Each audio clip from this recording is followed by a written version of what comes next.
जी अस्सलाम वालेकुम। मैं हूँ अवैस सलीम और मेरे साथ हैं जावेदुर रहमान इस्लामाबाद से और हमारे खास मेहमान मंसूर अली खान आज हमें ज्वाइन कर रहे हैं लाहौर से। आप दोनों का बहुत शुक्रिया। जो इस वक्त पाकिस्तान की सियासत है वो आप देख ही रहे हैं। मरियम बीबी वापस आ चुकी हैं। इमरान खान साहब जो है वो जोर दे रहे हैं कि जल्द अज जल्द इलेक्शन होने चाहिए। मरकज में जो उनकी कोशिश थी कि इस्तीफों से जरा मामला वहां भी करीब आ जाए इलेक्शन का, वो शायद उस तरह से कामयाब नहीं हुई। महंगाई का मामला जो है वो भी अवाम को तंग कर रहा है। इन तमाम चीज़ों पर आज बात करेंगे मंसूर साहब से। तो without wasting any time, Mansoor साहब ये बताएं कि ये जो मुस्लिम लीग नून इस वक्त जिन हालात से दो चार है, ऐसे लगता है कि हर गुजरते दिन के साथ उनकी मकबूलियत जो है वो कम हो रही है, उनकी सियासी मुश्किलात में इजाफा हो रहा है, खास तौर पर महंगाई की वजह से। आपको लगता है कि ये जो मरियम बीबी अब वापस आई हैं चीफ ऑर्गेनाइजर बन के पार्टी की, उससे कोई इनको फायदा हो सकता है? बहुत शुक्रिया वैसे साहब, थैंक यू सो मच। आपने दावत दी और मेरे लिए ऑनर की बात है कि मैं आपके प्लेटफॉर्म के ऊपर यहाँ पे मौजूद हूँ। आपको शुक्रिया। मेरा ख्याल में it is a very difficult job, it's a very uphill task. मैं नहीं समझता कि मरियम नवाज साहिबा के लिए इतना आसान होगा। बीच में स्टम्बलिंग स्टम्बलिंग ब्लॉक्स जो हैं वो बहुत ज्यादा हैं। आप इसी से अंदाजा लगा लीजिए कि अभी 24 घंटे हुए हैं उनको पाकिस्तान में लैंड हुए हुए, हम्म। और साथ ही 35 रुपए पेट्रोल और डीजल की कीमतें जो है वो बढ़ा दी गई। तो बिल्कुल। इससे बेहतर गिफ्ट इसाक डार साहब उनको क्या दे सकते थे जो हम्म। मरियम नवाज को वतन वापसी के ऊपर मिलना था।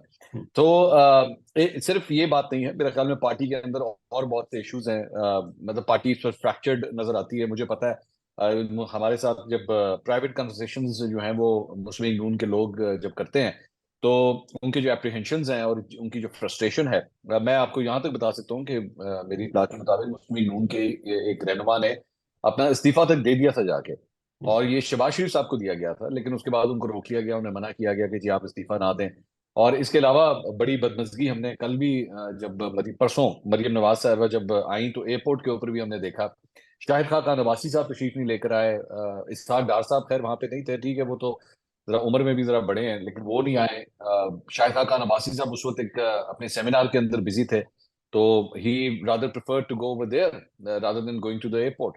और टेक्निकली स्पीकिंग इस ओहदे के लिहाज से भी मरियम नवाज को आपने वही ओहदा दे दिया जो शाहिद खान अब्बासी के पास है, एक फॉर्मर प्राइम मिनिस्टर के पास है। तो बहुत मुश्किल है मेरे ख्याल में मरियम नवाज साहिबा के लिए पार्टी को। हाँ ठीक है, आप क्राउड पुल कर लेते हैं, ठीक है, आप क्राउड वगैरह आ जाएगा, कुछ हद तक आपकी जो है वो एक बूस्ट जरूर आ जाएगा पार्टी के अंदर। लेकिन जो इशारिये हैं ना, वो जब लोगों ने वोट डालने के लिए जाना है तो उन्होंने पहले अपनी जेब की तरफ देखना है, उसके बाद बैलेट बॉक्स की तरफ देखना है कि बिल्कुल। हमने वोट किसको डालना है। और इस सूरत हाल के अंदर विलन जो है वो जाहिर बात है मुस्लिम लीग नून ही, और उनकी जो इत्तेहादी जो जमातें हैं वही नजर आती हैं इस वक्त।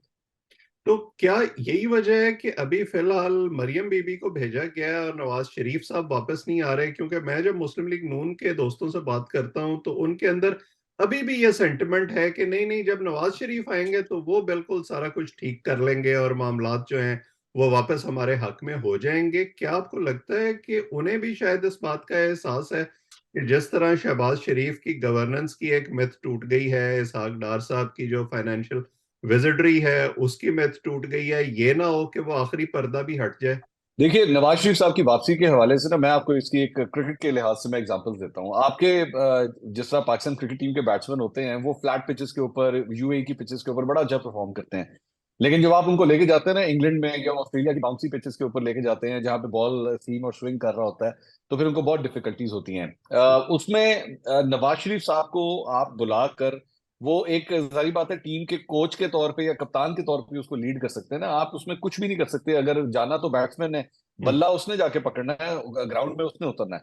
नवाज शरीफ साहब के आने से हाँ, जो थोड़े बहुत पार्टी को फायदे होंगे वो ये फायदे होंगे कि आपस में जो फैक्शंस आई हुई हैं, जो एक ग्रुप दूसरे ग्रुप के एंटी चल रहा है, वो नवाज शरीफ साहब के आने से सारी चीजें कवर हो जाएंगी। एक ही अम्ब्रेला के नीचे जो है वो सब कुछ ठीक हो जाएगा। इमरान खान साहब को जिस तरह एडवांटेज है, पीटीआई के अंदर भी ग्रुपिंग है, बड़ी सवेर ग्रुपिंग है। मतलब ये आप परवेज इलाही और फवाद चौधरी साहब की जो एक ऑडियो सामने आई है, परवेज इलाही साहब की फवाद चौधरी के मुतालिक जो एक ऑडियो सामने आई है, उससे पता लगता है कि कितनी नफरतें होती हैं एक दूसरे के अगेंस्ट। हम्म। लेकिन चूंकि इमरान खान साहब का एक सेंट्रल फिगर वहां पे मौजूद है, इसलिए सारी चीजें कवर हो जाती हैं। मुस्लिम लीग नून को बस ये फायदा हो सकता है कि नवाज शरीफ साहब की वापसी से ये हो जाएगा। लेकिन नवाज शरीफ साहब क्या लोगों को ये कन्विंस कर पाएंगे कि जनाब अगर आप महंगा पेट्रोल ले रहे हैं या महंगा आटा ले रहे हैं या बच्चों की फीस अब ज्यादा दे रहे हैं, बिजली का बिल अगर ज्यादा आ रहा है, तो कोई फर्क नहीं पड़ता, फिर भी नून लीग को वोट दें। आई डोंट थिंक सो, ये एक बड़ा मुश्किल काम है। लोगों का वो सेंटिमेंट चेंज करना तो बहुत ही मुश्किल है। बस ये है कि पार्टी डिसिप्लिन के हवाले से काफी चीजें जो है वो बेहतर हो जाएंगी। इससे ज्यादा मैं नवाज शरीफ साहब की वापसी से कोई बहुत बड़े मिरेकल्स एक्सपेक्ट नहीं कर रहा मैं। आपने मंसूर ग्रुपिंग साहब की ये बात की। जावेद साहब कुछ पूछना चाह रहे हैं, लेकिन एक ज़िमनी सवाल अगर मैं आपसे पूछूं कि आपने ग्रुपिंग्स की बात की और फिर आपने ये भी तस्करा किया इससे पहले शायद खाकान अब्बासी और मिफ्ता इस्माइल का, वो भी ये जो सेमिनार्स कर रहे हैं उससे ये क्या रही जन्म ले रही हैं कि जी वो शायद कोई अलहदा ग्रुप बनाना चाहते हैं, कोई नई किंग्स पार्टी बन रही है। आपके पास क्या इंफॉर्मेशन है इस हवाले से? अच्छा, वैसे ये बेसिकली ये जो सेमिनार्स हो रहे हैं इस सिलसिले में सबसे पहली जो ट्वीट की थी वो मिफ्ता इस्माइल साहब ने की थी, जब हम्म। उन्होंने ऐलान किया था कि जी हम ये सारे सेमिनार्स करेंगे। मैंने उससे 3 दिन पहले अपने एक वीलॉग के अंदर ये सारी तफसीलात मैंने शेयर कर दी थी। मैंने बता दिया था कि जी इस तरह एक ग्रुप बन रहा है, और अभी भी काफी उसकी डिटेल सामने नहीं आई। मैं आपको बता देता हूँ, ये बेसिकली 14 लोगों का एक ग्रुप है, 14 लोग हैं इसके अंदर। इसके ऊपर काम जो है वो पिछले तकरीबन महीने 1.5 महीने से हो रहा था। हम्म। सियासी जमात बनती है कि नहीं बनती, अभी इन्होंने ये फैसला नहीं किया। लेकिन ये जो सेमिनार्स मुनक्किद कर रहे हैं, ये बेसिकली जैसे कहते हैं, they are testing the waters. They are hmm. Testing the waters के हमें क्या रिस्पॉन्स आता है, क्या जो लोग मुख्तलिफ जमातों के अंदर नाराज हैं, क्या वो हमें ज्वाइन करने के लिए तैयार हैं या नहीं है। अगर तो वो ज्वाइन कर लेते हैं तो फिर तो ठीक है, we go ahead with this. अगर नहीं करते हैं तो हम जो है वो यही कहेंगे कि जी हम तो सिर्फ एक ये एक एक्सरसाइज कर रहे थे, हम एक अवेयरनेस की एक्सरसाइज कर रहे थे, तो हमने तो बस वही किया। And everyone will start going back to their parties और सब कुछ ठीक हो जाएगा। हम्म। तो ऐसा नहीं है कि ये सोच नहीं पाई जाती, क्योंकि इन 14 में से एक शख्स ने बैठ के मुझे सब कुछ ब्रीफ किया है। हम्म। उसने मुझे बताया है कि जी हमारा ये प्लान ऑफ एक्शन है और हम ये करने जा रहे हैं। हम्म। तो ये जो कहते हैं कि नहीं नहीं हम लोग अलग जमात नहीं बना रहे, हाँ अलबत्ता एक बात है कि अगर आप इन लोगों का रिकॉर्ड उठा के देख लें, शायद खान अब्बासी साहब 2018 का इलेक्शन हार गए थे, उनको लाहौर की सीट से लाके जो है वो इलेक्शन जिताना पड़ा था। मिफ्ता इस्माइल साहब ने कराची में जिमनी इलेक्शन लड़ा था, कादर खान बंदूखेल पीपल्स पार्टी के रहनुमा उनसे हार गए थे। मुस्तफा नवाज खोखर साहब जो है उनको सेंटर बनाया गया था, हम्म। क्योंकि इस वक्त उनका हल्का ही कोई नहीं है। उनका एक हल्का अहबाब जरूर है, लेकिन हम्म। इंतखाबी हल्का कोई नहीं है। तो ठीक। अभी तक जो है वो कोई बहुत बड़े नामवर किस्म के कोई इलेक्टेबल्स जो है वो अब तक पार्टी में नहीं है, जिसकी बुनियाद पे कहा जा सके कि जनाब ये कोई बहुत बड़ी स्ट्रांग पार्टी बना लेंगे। और मैं इसकी एक एग्जांपल आपको दूंगा, जहीम कादरी साहब की। हम्म। जहीम कादरी साहब ने जो है वो 2018 के इलेक्शन से पहले नून लीग को खुदाफिज कह दिया था, आजाद हैसियत में जाके इलेक्शन लड़ा था। मेरे ख्याल में 1700 1800 या 2000 कोई इतने वोट मिले थे टोटल उनको। हम्म। तो पार्टी का जो वोट होता है ना, वो एक बहुत बड़ा प्लेटफॉर्म होता है पाकिस्तान की सियासत में। और बहुत मुश्किल हो जाता है आपके लिए कि आप पार्टी का प्लेटफॉर्म छोड़ दें और एक नई पार्टी या आजाद हैसियत में जाके आप इलेक्शन लड़ें। मेरे ख्याल में बहुत मुश्किल होता है। तो इतना आसान नहीं होगा इन लोगों के लिए किसी नई सियासी जमात का ऐलान करना। बिल्कुल सही जावेद साहब। मंसूर साहब ये जिन 14 में से एक साहब ने आपको ये ब्रीफ किया, उन्होंने पार्टी जी सिंबल का भी कुछ बताया कि क्या कोई जीप है, ट्राली है, या इससे कोई मिलता जुलता? सर, ये वो बात एक्चुअली वहां तक पहुंची नहीं है अभी। मैं तो आपको, चले मैं क्योंकि आपको एक जीप और भी के बात बता देता हूँ। ये ये जो इशारा कर रहे हैं ना जावेद साहब, उस इशारे को आप समझें। वो मैं आपको इसी वही समझाने लगा हूँ कि मेरी इतला के मुताबिक इस वक्त इनकी इस ग्रुप के अंदर ये भी डिवीजन है कि हमने जीप पे बैठना है कि नहीं बैठना। हम्म। ये भी डिवीजन है कि क्योंकि अच्छा अभी इसमें एक दो लोग ऐसे हैं, ये अगर किसी का ये भी तासुर है ना कि ये बेसिकली जीप वालों का काम है, तो ये ऐसा नहीं है। ये भी हम्म। मैं आपको बता दूं, ऐसा नहीं है। इसमें से चंद ऐसे हैं जो जीप वाले हैं और चंद ऐसे हैं जो जीप से दूर भागते हैं। हम्म। तो मिसाल के तौर पे मैं एक बंदे का तो नाम ले सकता हूँ, मुस्तफा नवाज खोखर साहब।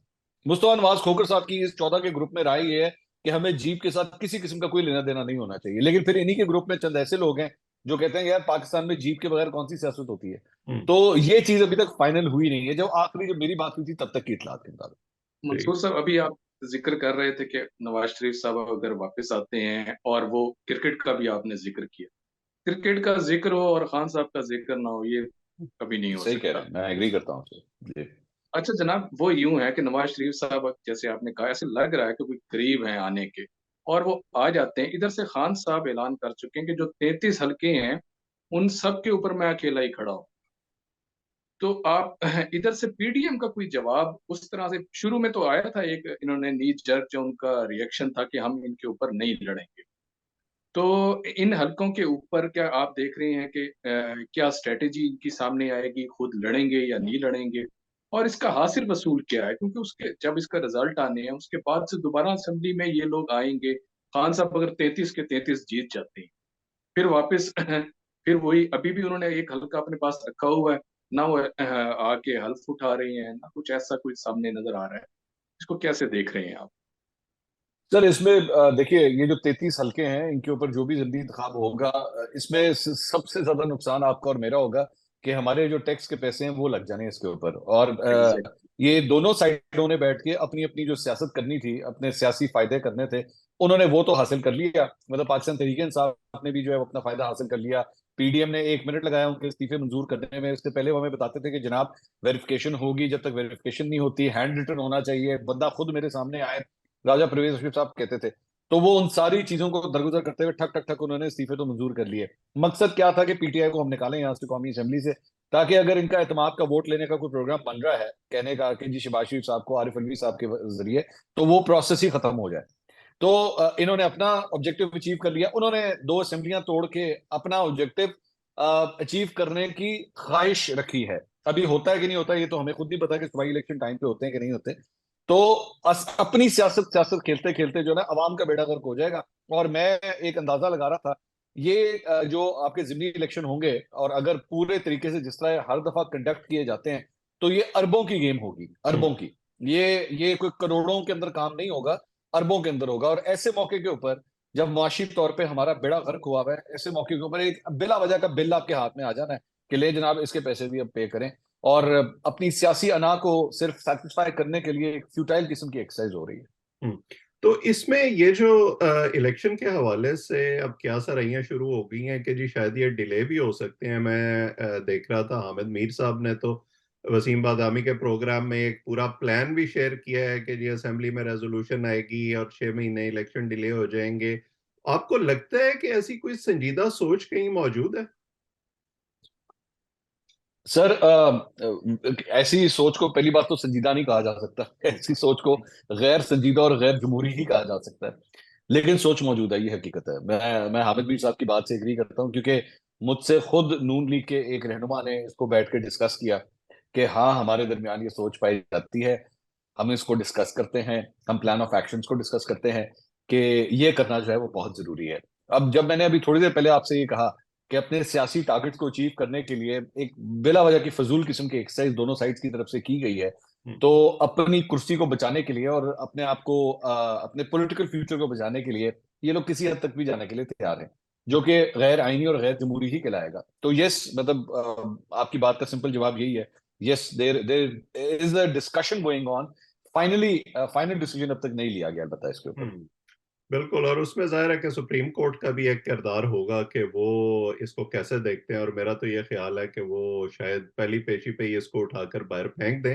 तो इमरान खान साहब जो अभी तक ये कह रहे हैं कि जी हम आइन और कानून के अंदर रहेंगे और हमें इलेक्शन मिल जाएंगे और इलेक्शन के नतीजे में हम वापस इक़्तिदार में आके सारा कुछ ठीक कर लेंगे, उनके पास अब प्लान बी क्या है सिवाय इसके कि हर नई जो गुफ्तगू है मीडिया से उसमें वो एक नए आदमी का नाम शामिल कर देते हैं साजिश में।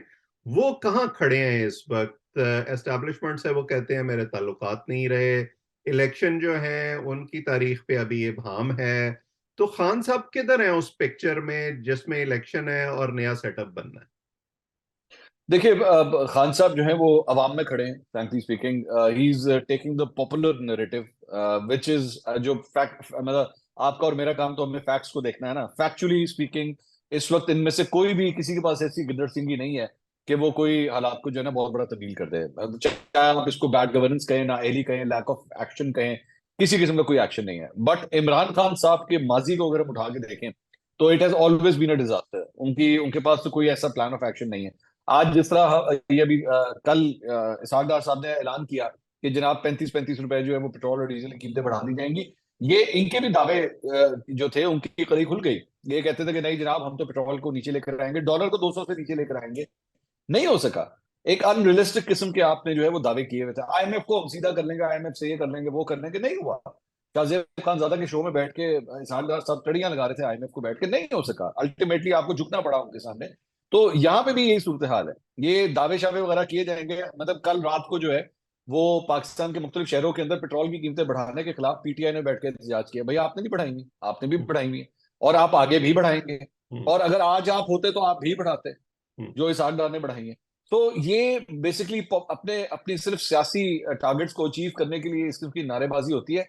किताबें जो है ना, किताबों के सामने जाके जब आपने बैठ के प्लस माइनस करना होता है ना अकाउंटेंट की किताब के अंदर, तो वो आपके नारे नहीं सुनता, वो आपके दावे नहीं सुनता, वो आपके प्रोमिस को नहीं देखता।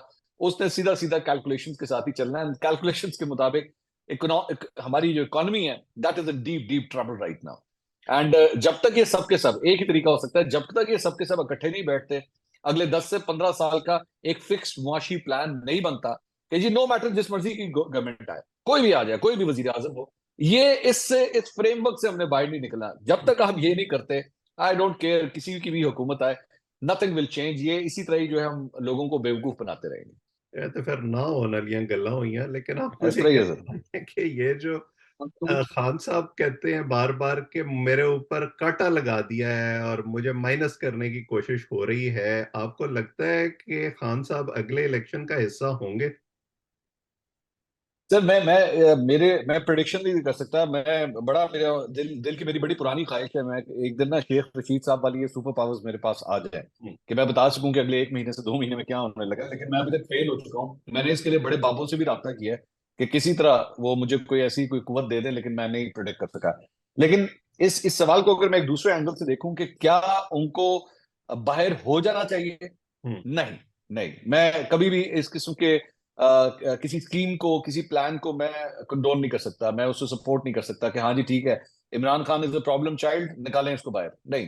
हम्म, अगर तो आईनी कानूनी तौर पे सारे चेक्स करने के बाद अगर उनका नहीं बनता, उनके ऊपर कोई नाअहली होती है, ठीक है। लेकिन सियासत के अंदर जो है ना, पाकिस्तान के अंदर सियासी लीडर को जो है इस तरह काटा लगा के बाहर निकाल देना बड़ा मुश्किल काम है। लेकिन मैं 1 मिनट के लिए मैं ये सोच रहा था कि आज इमरान खान साहब को भी महसूस हो रहा होगा कि नवाज शरीफ और मरियम नवाज जो है उनके ऊपर क्या गुजरती होगी, हम्म, और जब उनको ये पता लगता होगा कि इस्टेब्लिशमेंट ने जो है हमारे ऊपर कांटा लगा दिया। ये हम्म, हकीकत है कि इमरान खान साहब जो चीखें मार रहे हैं, जो दर्द का इजहार कर रहे हैं, कर वो सही रहे हैं, बिल्कुल हम्म, सही कर रहे हैं। और खास तौर पे एक ऐसा बच्चा, मतलब आप मेरे लिए तो ज्यादा वो पॉइंट ये है कि एक ऐसा बच्चा जिसको इतने लाड प्यार से नाजों से पाला हो, आपने उसकी एक एक चीज का ध्यान रखा हो, आपने रुई के गोले के ऊपर उसको सुलाया हो, ठीक है, लोरी सुना सुना के आपने उसको उसको सुलाया हो, और उसके बाद जो है वो आप उसको कांटों के बिस्तर के ऊपर लिटा दें, तो हम्म, वो चीखें तो फिर निकलती हैं, और सबकी हम्म, निकलती हैं। तो बिल्कुल। लेकिन ये है कि बाकी इमरान खान साहब के हवाले से जो है वो इरादे जो है वो कुछ ऐसे ही लग रहे हैं मुझे। हम्म, जावेद साहब आप कुछ कह रहे थे? मंसूर साहब, आपने अभी माशी सूरत हाल से रिलेटेड जिक्र कर रहे थे कि सबको इकट्ठे मिल के बैठ के एक इसके मुतालिक कोई पॉलिसी बनानी चाहिए और उस अपने मौकिफ से नहीं हटना चाहिए, चाहे जो कुछ हो। हमें तो ऐसे लग रहा है जिस तरह से इलेक्शन ईयर अब तकरीबन हम दाखिल हो चुके हैं कि कुछ अरसे बाद ये कहेंगे कि फाइनेंस मिनिस्ट्री तेरे पास थी, फॉरेन अफेयर्स तुम्हारे पास था, वहां जो गलतियां रह गई वो पीपल्स पार्टी की जिम्मेदारी थी, यहाँ पीएमएलएन की जिम्मेदारी थी। तो ये दिन कब आने वाले हैं? अब इसको कैसे देख रहे हैं कि पीडीएम का ये जो मोहब्बत और रोमांस है ये कब खत्म हो रहा मैं आपको एक छोटा सा वाक्य आपके साथ शेयर करता हूँ। वोट ऑफ नो कॉन्फिडेंस होने वाला था, तो मेरी एमक्यूएम के एक रहनुमा से मेरी बात हुई। तो मेरा सबसे पहले उनसे सवाल ये था कि हिदायत आ रही है, कोई फोन शोन आया है? उन्होंने कहा नहीं, कोई फोन नहीं आया, और हमारे लिए सबसे ज्यादा परेशानी की बात यह है कि फोन नहीं आ रहा, हम्म, और हमने जब फोन किया है तो वो सही तरह जवाब ही नहीं दे रहे। मैंने कहा अच्छा, तो मैंने कहा फिर आप क्या करेंगे? उन्होंने कहा फिर हमें जाहिर बात है कुछ अपनी सियासत के हवाले से हमें फैसला करना पड़ेगा। मैंने कहा अच्छा, तो मैंने कहा सियासत के हवाले से आप अगर फैसला करेंगे तो फिर किन चीजों को चेक करेंगे? उन्होंने कहा हम ये इन चीजों को चेक करेंगे कि ऐसी सूरत हाल में कराची के अंदर बल्दियाती इंतखाबात होने जा रहे हैं, क्योंकि उस वक्त के प्लान हुए हुए थे जब होने होने थे, लेकिन हो नहीं रहे थे। तो उन्होंने कहा कि हमने बल्दियाती इंतखाबात में जाना है, तो अगर हम इस इत्तेहाद के साथ, यानी कि उस वक्त वो पीटीआई के साथ थे, कि अगर हम इस इत्तेहाद के साथ कराची के इंतखाबात में जाएंगे तो हमारा मुकाबला तो पीटीआई के साथ होना है। एमक्यूएम उस वक्त ये समझती थी कि हमारा सबसे बड़ा मुकाबला तो पीटीआई के साथ होना है। तो ऐसी सूरत में हम क्या मुंह दिखाएंगे वहां पे जाके अपने वोटर को? तो इसलिए हमारे लिए, मैं ये समझता हूँ, उन एमक्यूएम के रहनुमा ने कहा कि मैं ये समझता हूँ ये सियासी तौर पे अगर फायदा हासिल करना है तो हमें जो है वो इस वक्त पीटीआई से अलग हो जाना चाहिए। इसका हमें बल्दियाती इलेक्शन में बहुत फायदा होगा इफ यू डू दैट। हम्म। तो मैं हैरान हो गया, मैंने कहा आपके वैसे कोई पीटीआई से और कोई गिले शिकवे, आपको वैसे वो बुरे लगते हो या और, उन्होंने कहा नहीं और कुछ नहीं है, लेकिन सियासी फायदा हमें चूंकि इससे होगा तो हमें मेरे ख्याल में अलग हो जाना चाहिए। तो अगर ये फॉर्मूला जो उस वक्त मुझे उस एमक्यूएम के रहनुमा ने ये कहा था, तो अगर मैं उस फॉर्मूले के हिसाब से जाऊं तो मैं यही सोच रहा हूँ, आप बिल्कुल सही कह रहे हैं कि जैसे ही इलेक्शन करीब आएंगे तो यही पाकिस्तान पीपल्स पार्टी, यही नून लीग, यही जेयूएफए मेरे ख्याल में शायद ना करे, क्योंकि उनका इन दोनों से डायरेक्ट टाकरा होता नहीं है। और वैसे भी मतलब पीपल्स पार्टी भी काफी हद तक अब सिंध और नून लीग काफी हद तक पंजाब के अंदर सिकुड़ के रह गई है।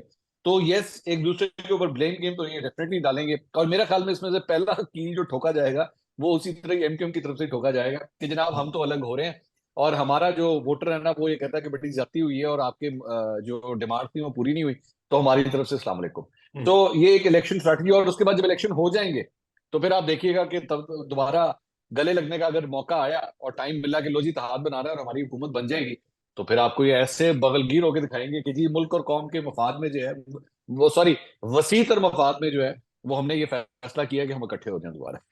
बिल्कुल सही। यानी जो पिक्चर बन रही है इस वक्त वो यही है कि हुकूमत के लिए जो है वो मुश्किलात बढ़ रही हैं। खान साहब वेट एंड वॉच की पॉलिसी जो है वो अडॉप्ट किए हुए हैं इस वक्त, और अवाम का बुरा हाल है। और चीजें इस पर आकर अब रुकी हुई हैं कि इलेक्शन की तारीख कब आती है और आती भी है या नहीं आती। इन तमाम चीजों पर जो है वो हम बातचीत करते रहेंगे। मंसूर, वक्त देने के लिए आज आपका बहुत शुक्रिया। जावेद साहब, आपका भी शुक्रिया। जो लोग हमें देख रहे हैं वो इस चैनल को सब्सक्राइब भी करें ताकि हमारी गुफ्तगू आइंदा भी आप तक पहुंचे और आपके हमारे मेहमानों से भी आपकी मुलाकात होती रहे। आज इतना ही। आप सबका बहुत बहुत शुक्रिया।